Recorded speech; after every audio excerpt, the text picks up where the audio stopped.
Ninguém sabia que elas existiam. Faz um tempão que ninguém entra aqui. Geração espontânea. Essa ideia é muito antiga. Um dos primeiros filósofos a especular sobre a origem da vida foi Aristóteles. O homem que, no século IV a.C., nos deu o primeiro conceito sobre os elementos. Aristóteles realmente entendeu que as plantas e animais tinham uma estrutura tão complexa que era preciso considerá-los um todo organizado, onde cada parte era dedicada à sobrevivência e à propagação de todo o sistema. Para ele, isso era óbvio e era a grande diferença entre a matéria vivente e a matéria não vivente. Parecia que a matéria não vivente havia sido montada de qualquer jeito. Aristóteles defendia o conceito da geração espontânea, que o calor do Sol no elemento éter podia gerar vida espontaneamente a partir de materiais não viventes. Que camundongos surgiam espontaneamente de silos de grãos, por exemplo. Para Aristóteles, tinha de ser o tipo de calor fornecido pelo Sol ou algum outro corpo celestial feito dessa matéria não terrestre. E, incrivelmente, a teoria da geração espontânea foi aceita por muito tempo. Na verdade, milhares de anos. Sempre gostei do conceito de geração espontânea. E muito. Alguns trapos sujos, trigo... Você se distrai um minuto, olha de novo e tem camundongos. Isso é bem divertido. Eu não sei como esse conceito durou tanto tempo.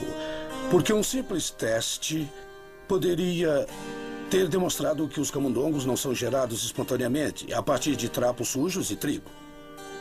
E ela só começou a ser questionada de verdade no final do século XVII, após as revelações trazidas pelo recém-inventado microscópio de von Leeuwenhoek. Em 1668, Francesco Redi, um filósofo naturalista italiano, fez um experimento conhecido para tentar demonstrar que as larvas não eram geradas espontaneamente a partir da carne apodrecida.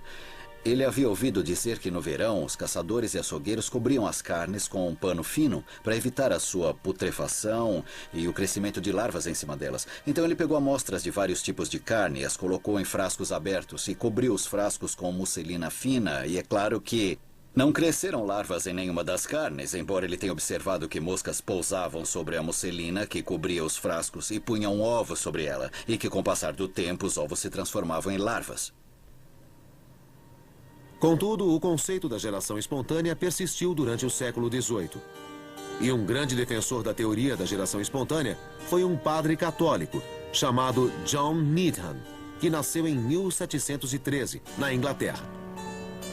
Ele simplesmente pegou matéria orgânica, como pedaços de carne e plantas, e colocou dentro de um frasco. E lacrou esse frasco com um tipo de cera e então o ferveu. A ideia dele era mostrar que, se ele o fervesse, que talvez não houvesse mais vida lá dentro, mas ele mostrou que ainda havia vida saindo dele, então ele pensou, a fervura não elimina a geração espontânea. Sem que Needham soubesse, os lacres que usava nos frascos não impediam que amostras de ar entrassem, mesmo após serem fervidas. E isso permitiu que seres vivos se formassem. Needham e o seu mentor, o Conde de Buffon, acreditavam que a vida era composta pelos chamados átomos vitais, que com a morte de um ser vivo, escapavam e se agrupavam para formar outra criatura vivente.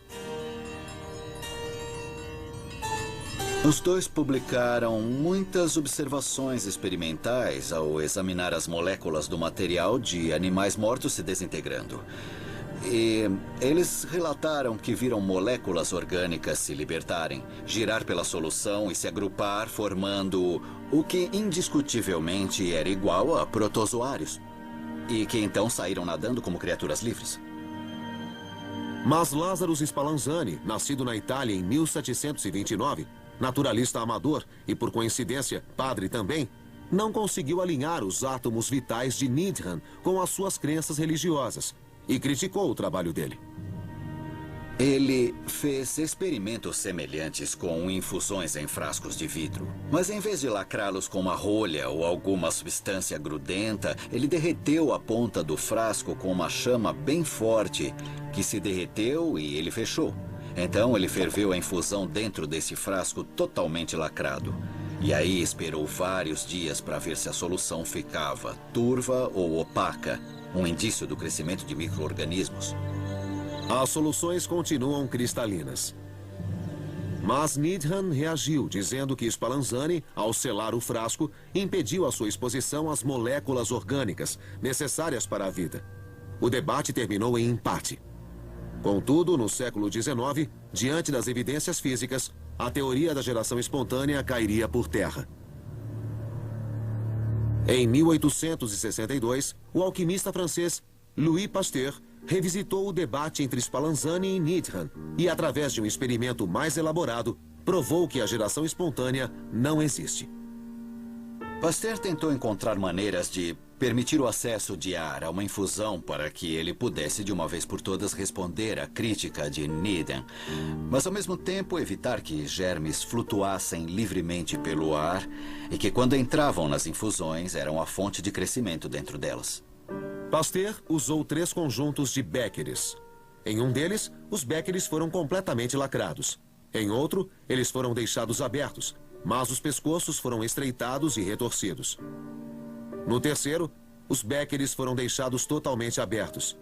Em apenas alguns dias, a solução dos primeiros 2 conjuntos não foi contaminada. O segundo conjunto permaneceu livre de bactérias porque seus pescoços longos e retorcidos impediram a sua penetração. Nestes e em outros experimentos, Pasteur acabou com a teoria da geração espontânea.